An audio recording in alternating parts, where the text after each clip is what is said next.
serio y que a veces creemos que no es tan importante. Y le decimos a una persona, ay, pero qué temática, ¿qué va a pasar? O sea, si te sales, yo he oído casos de personas que no pueden salir de su casa porque piensan que les va a pasar algo, o no se van un poquito más allá de esta calle porque hasta ahí se sienten seguros, o porque hasta tal hora, o solo a estas personas voy a frecuentar porque son las más adecuadas y porque el resto es peligroso. O sea, ya depende de lo que la persona esté viviendo o lo que haya vivido para que se relacione con la obsesión. Listo. Para responder la pregunta antes quisiera pues comentarles a los radioescuchas que estamos en Facebook Live, en nuestra página Grupo Vesalius, y están invitados pues a conectarse también a través de esta vía. Como yo te decía, en la parte fenomenológica del cuadro, obviamente hay gatillantes que te llevan a este punto. Tenemos que volver a hacer la ecuación en medicina para que aparezca cualquier enfermedad en medicina, desde una hipertensión arterial, un hipotiroidismo, un cáncer o lo que fuera. Tú necesitas genética y medio ambiente. Para que un paciente haga cualquier enfermedad mental necesita que su DNA sea más vulnerable y obviamente un factor gatillante socioambiental. Entonces puede ser un abuso sexual, puede ser, yo le comentaba a tu compañera de un caso de un niño de 8 años de aquí enfrente de Intisana, que generó un TOC porque sus abuelos eran muy Opus Dei, o sea, muy que te vas al infierno, que tienes que rezar, que tienes que portarte bien. Entonces, esa presión espiritual generó obsesiones en el pobre niño de tipo espirituales, que el diablo me está acosando, tal. Entonces, a veces se generan por estos traumas. Entonces, lo primero que tú tienes que hacer con el paciente es liberarlo de esa ansiedad, que no está loco, que no depende de él tener estas obsesiones. Es un cortocircuito cerebral, como en cualquier otra enfermedad neuropsiquiátrica. Lo importante es ubicar bien el diagnóstico. La psiquiatría moderna es como, para explicarte, la medicina interna clásica. Yo me formé con un médico clásico, el doctor Carlos Guarderas, en el Pablo Arturo Suárez. En la época del negro Guarderas era fascinante porque él parecía un mago. Él con un fonendoscopio y con un examen físico te diagnostica lo que ahora un guagua cardiólogo necesita: SPECT cardíaco, ecocardiografía, electrocardiografía. Él solo escuchando el corazón y haciendo maniobras físicas decía, él tiene tal diagnóstico. Entonces, el psiquiatra actual debería mejorar su experticia semiológica. Es decir, la psiquiatría es puramente semiológica. Hay muy pocos exámenes complementarios que nos ayudan: electroencefalograma, PET, SPECT, pero sobre todo es la entrevista. Tú eres el laboratorio de tu paciente, de tu paciente. Entonces tú tienes el deber técnico, profesional y moral de hacer un diagnóstico exacto, porque si te equivocas en el diagnóstico vas a hacer una pésima propuesta, primero farmacológica y luego psicoterapéutica. Hay algo que sí, yo creo que es importante recalcar también, y quienes nos escuchan, para ir distinguiendo y tomar buenas decisiones. Es nuestra salud emocional, nuestra salud, la de nuestra familia también, la que está de por medio, y a veces nos preguntamos, bueno, tengo tal problema, ¿qué hago? ¿Cuál diferencia marco entre un psicólogo y un psiquiatra para que me pueda tratar tal tema? ¿Cómo nosotros podemos entender cuál es el trabajo de cada uno para ir mejorando nuestra calidad de vida en varios aspectos, sean ya los físicos marcados en tal o cual circunstancia o los emocionales? De acuerdo. Te lo voy a responder esa pregunta, que me parece, sus preguntas son muy sabias y hacen jaque mate, y son la dinámica de esas preguntas permite a la sociedad enterarse. Está muy bien planteada tu pregunta. El problema en nuestro medio es que la salud mental está metida en una bolsa de prejuicio. O sea, yo no voy al psiquiatra porque estoy loco. Yo tengo algunos pacientes que son porteños de Argentina y algunos brasileños. Entonces, cuando vienen acá me dicen, oye, Juan David, me llama algo la atención de este país. Cuando yo digo que vengo acá donde el psiquiatra, todo el mundo me queda mirando feo. En Buenos Aires, de cada 10 personas, 3 van al psiquiatra. Súper común. Igual que en Brasil, hay mucha cultura de salud mental. No debes estar loco para ir al psiquiatra. El psiquiatra es como el cardiólogo. Si estás con hipertensión, tienes que tomar un antihipertensivo. Entonces, el psiquiatra es el médico que se especializó en el cerebro, en las áreas emocionales, conductuales, de ansiedad obsesiones, compulsiones, personalidad. Entonces nosotros somos, para ponerlo fácilmente, como electricistas del cerebro, que hay unos cortocircuitos y con los fármacos tú arreglas esos cortocircuitos. Yo hago una intervención psicoterapéutica también porque en nuestro medio pagar a un psiquiatra y a un psicólogo es bastante fuerte. Entonces a nosotros nos forman en psicoterapia y a mí me gusta la psicoterapia. Entonces yo oferto a mi paciente psicofarmacología y psicoterapia, pero generalmente un psiquiatra ortodoxo es solo psicofarmacólogo y se dedica solo al arte de la psicofarmacología, que es muy compleja, y trabaja multidisciplinariamente con un terapeuta. Generalmente los psiquiatras nos gusta mucho la terapia cognitivo-comportamental, que es la más científicamente estudiada, pero hay otras vías, gestáltica, hay sistémico-familiar, etc. Juan David, por ejemplo, las adicciones, ¿qué tan relacionadas están a este trastorno obsesivo-compulsivo? Porque, por ejemplo, no sé, al fumar o al tomar tomar licor, tal vez puedes generar esa sensación de que se te calma tu ansiedad o lo que sea, y si es que te quitan a lo que tengas ansiedad o a lo que tengas adicción, también puedes estar en un estado de necesidad absoluta. ¿Tiene que ver con la obsesión o no tiene que ver? No, la adicción tiene otra carretera en el cerebro. Es núcleo accumbens, área tegmental ventral y córtex prefrontal. Es el arco de recompensa que está vinculante a la adicción y es una relación directamente proporcional a la dopamina. Son otras carreteras del cerebro. Ahora, no te quiero decir que no haya una correlación, una retroalimentación que pueda exacerbar ambos. Eso sí puede pasar. No puedes.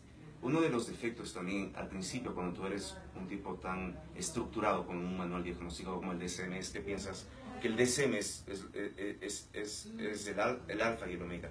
Tú tienes que saber interpretar lo que está escrito ahí en la lectura personal de tu paciente. Puede haber retroalimentación, no digo que no exista, pero no es el mismo principio fisiopatológico o los mismos mecanismos de acciones cerebrales los que juegan en la adicción y los que juegan en TOC. El TOC se relaciona mucho, como te dije, a depresión, se relaciona mucho a trastornos alimentarios como anorexia nerviosa y bulimia. Hay una comorbilidad muy frecuente entre ellas, por ejemplo. Cuando ya alguien tiene el trastorno, ha sido ya diagnosticado con este trastorno, hay un tratamiento específico, pero no sabemos a ciencia cierta o de pronto no conocemos si es que esto, o para que tú nos lo digas, esto es adquirido, o personas tienen mayor predisposición, porque claro, son situaciones que se han generado por algún acondicionamiento, algo has vivido de pronto y esto te ha generado este trastorno, o simplemente todos estamos expuestos a sufrir este tipo de trastornos por A o B circunstancias. Ok, esta pregunta creo que tal vez no me supe explicar bien porque te la respondí hace un momento. Para que nazca una enfermedad cualquiera que sea en medicina interna, en cualquier área clínica, tú necesitas una predisposición genética. Creo que acá el otro día daba este ejemplo. Si Catherine Fulop, nosotros que somos medios viejitos nos acordamos de Catherine Fulop, si Catherine Fulop tuviera a su papá y su mamá que son diabéticos, entonces cuando ella llegaba a sus 40 y ella se hacía sedentaria, comedora de carbohidratos, solo se pasaba viendo novelas, comiéndose dulces, dos y dos son 4, ella va a ser ella iba a ser diabetes tipo 2, porque heredó los genes de sus padres y el medio ambiente. Cuando tú haces una enfermedad en psiquiatría, estadísticamente un paciente con patología neuropsiquiátrica tiene padres también con patología, o tiene ancestros, o tiene hermanos. No todos. Hay otros pacientes que su estresor es tan brutal. Por ejemplo, si tú no tienes bases genéticas, pero sufres una violación, por más que tu genética sea fuerte, vas a entrar en una depresión o un trastorno de estrés postraumático. Entonces, hay un juego, hay una balanza entre genética, que es el DNA, el ácido desoxirribonucleico, que controla el funcionamiento de todas tus células, incluidas las de la neurona. Él es más lábil. Si tú tienes un DNA fuerte, pueden ser que te abusen sexualmente y no te hagan ni costillas. Pero si tienes un DNA débil, se te bajó la llanta. y te entraste en una depresión. Es por eso que no es que es gradual, sino que es de acuerdo a la predisposición de cada persona, porque hace un momento te preguntábamos si es que era gradual el tema del TOC, si es que de pronto primero tienes un poco, luego un poco más, un poco más. No, estamos confundiendo, esto hay que clarificarlo. Hay patologías que tienen grados, claro. Por ejemplo, la bipolaridad es un espectro bipolar. Hay TAF tipo 1, TAF tipo 2. La Quiscal lo clasifica en una multiplicidad de subclasificaciones. El TOC no tiene clasificaciones. ¿Es TOC o no es TOC? Ahora, sí hay intensidad de expresión sintomática, que es otra cosa. Pero el TOC no tiene grados. ¿Es TOC o no es TOC? ¿Cómo se manifiesta esta intensidad de manifestación sintomática? Justamente por el daño de calidad de vida. O sea, si vos tienes un paciente que invierte todo su tiempo, que no sale de... Te voy a dar un caso. Yo tenía una paciente que para bañarse tenía que entrar, que el agua le caiga en la mitad izquierda de su cuerpo, abrir la otra parte de las llaves con la derecha, el jabón tenía... Y si se saltaba una fase, se quedaba 5 horas en el proceso de ducharse. Entonces ella no podía ir a trabajar. O sea que si la persona que nos está dando el ejemplo tiene un trabajo horrible, una relación tóxica, le pasan cosas difíciles o ella misma se crea una situación difícil, más va a generar síntomas de ese TOC o lo va a intensificar. A ver, el TOC nació ya, tú ya viste a luz al TOC, sí puede haber más comorbilidad, como te decía. Lo que pasa es que, para hacerlo claro, el TOC es... Vamos a jugar a que yo soy endocrinólogo. Estoy hablando de hipotiroidismo. El hipotiroidismo, si me viene acompañado de una diabetes, va a ser más irritante tratar. No confundamos. Si hay depresión es algo diferente a trastorno obsesivo compulsivo. Si bien es cierto, coexisten como la hipertensión arterial y la dislipidemia y la diabetes en el síndrome metabólico. Pueden ser parte de un conjunto, pero son dos entidades diferentes. Pero obviamente ambas van a retroalimentarse y hacer más difícil el tratamiento de ambas. Claro, por eso es importante el diagnóstico de alguien especializado, porque definitivamente podemos confundir muchas cosas, podemos empezar a tener ideas y diagnosticarnos y claro, no vamos a tener el tratamiento adecuado y específico.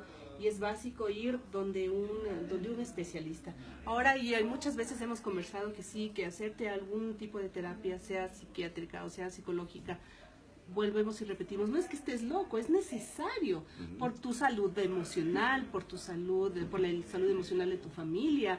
Y es importante tener en cuenta a qué profesional voy. Ir discerniendo y dejar de lado tantos prejuicios, porque a la larga quienes terminamos siendo afectados somos nosotros y claro, las personas que están a nuestro alrededor. Es simplemente eso. Juan David, ya para concluir y para que nos des sus números, porque se nos acabó el programa lamentablemente, ¿se puede curar este trastorno? ¿Y se puede curar sin medicina o necesariamente siempre medicina? El mismo ejemplo que te di la vez pasada. Si soy diabético, necesito primero inyectarme insulina y luego meterme con el nutricionista. ¿Hay casos de TOCs que han remitido? Sí. Hay casos, generalmente el TOC debuta alrededor de los 25 años, entre 25 y 35 es el área más común, pero hay muchos niños que hacen TOC también y muchos adolescentes.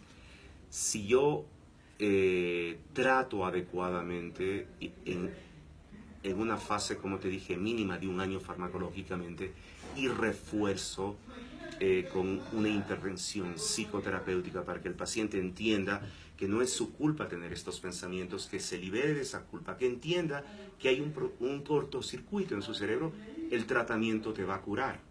Hay otros TOCs que no se curan, son crónicos de por vida, al igual que la depresión. Entonces es la calidad del tratamiento y lo efectivo y lo adecuado que lo propongas para el tipo de TOC. Hay multiplicidad de fármacos para el TOC, pero Fluvox, Paxil 25CR, Sertralina 200, hay un clásico que es el Anafranil, que es hermoso. Tricíclicos e IRS, inhibidores selectivos de la recaptura de serotonina, son lo que utilizamos. Ninguno son adictivos. Otra vez, por favor, población, no utilizamos fármacos adictivos, te van a curar. Ojalá que algún día la población entienda lo hermoso que es la psicofarmacología. Y es una bendición que exista estos psicofármacos, como es una bendición que haya existido la penicilina en la Segunda Guerra Mundial, que lo descubrió Fleming. Por eso, qué bueno ir tomando en cuenta todas estas recomendaciones y quitándonos a veces esta venda de los ojos, como hacíamos hace un momento, importante ir tomando en cuenta, discerniendo qué es lo que podemos hacer en beneficio de... Y si tienes alguna duda, pues consulta al experto, porque tenemos tantos expertos, la vecina, la señora de la tienda, que nos dan tantos consejos, y a la larga no hacemos nada. Puedes cambiar tu calidad de vida para siempre, ¿no? Porque tal vez tú tienes un trastorno como este y no sabes, y las personas tal vez te califican de, no, es que es loca, o es rara, Exacto. o no sé qué, y tal vez solamente con un tratamiento tu calidad de vida puede ser diferente y hasta las relaciones que tengas con las otras personas pueden mejorar. Juan David, tus números de contacto, por favor. Sí, muchas gracias. Mi número celular es el 09835666406. Los números de mi consultorio son el 023801643 o el 023825104.